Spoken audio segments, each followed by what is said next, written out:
Winds of change have blown hard across the United Kingdom since 2014, the moment Scotland last had its chance for independence. If it comes again, it may be seen in a different light. And women voters could make a big difference. In 2014, many were less willing than men to take the risk, but especially post-Brexit, some now see independence as the only option, so disillusioned are they with the status quo. In Dundee, a big yes city last time round, their reasons are clear. The argument for unionism seems to be based on fear rather than positivity. And when I speak to people who are pro-UK, it tends to be Spitfires and Dame Vera Lynn and nostalgia. When I speak to people who are for independence, it tends to be inclusive and forward-looking. Nicola has stood up there and given us a shining example of what a woman can do for this country. She has been incredible. She has shown strength, she has shown fortitude, but above all, she's shown empathy. And she hasn't lost that. And that is what I admire her for.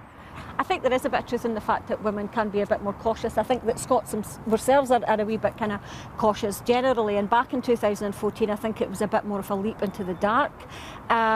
We were talking about something that brings massive change against the stable UK, as a lot of people thought, but Brexit changed that and it kind of just shifted the ground beneath their feet. Scenes like these in 2014 could yet be a long way off being repeated, whatever the outcome tomorrow. How the UK government responds to a potential SNP majority and the course of the pandemic are both as yet uncertain. But what is certain is how Scotland's demographics have shifted, with a clear majority of younger voters now in favour of independence. They came of age in the crucible of the last referendum, a vote which electrified a generation. For political analysts, with women voters, they are a force to be reckoned with. It's younger voters who are most supportive of independence, particularly if you say, well, what if it was an independent Scotland that was in the EU? We find 3/4 of people under the age of 35 support independence under those conditions. With women as well, they've gone from being a demographic group that was less likely to support independence.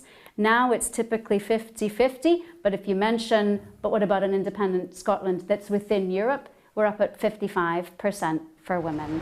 In an Edinburgh cafe, two young voters who are testament to the generation fired up by the referendum. But one has since moved from no to yes, the other from yes to no. I think it's made my generation especially really politically engaged. Like, we want to be out there, we want our voice to be heard, because it's things that we don't like that are happening in the UK. And I think a big part of that is, like has been said, is what we're going to do now going forward with this recovery, and whose hands is it really going to be in, and where the decisions are going to be made. And for me, I think those decisions need to be made in Scotland by the Scottish people. I'm starting to see similar arguments for independence that I didn't agree with for Brexit. We're talking now this week, Nicola Sturgeon is talking about frictionless borders. Boris Johnson was on about frictionless borders with the EU. They're kind of two sides of the same coin. So I think Brexit has made me more certain of the fact that disengaging and leaving unions is probably not a good thing in a globalised, interconnected world.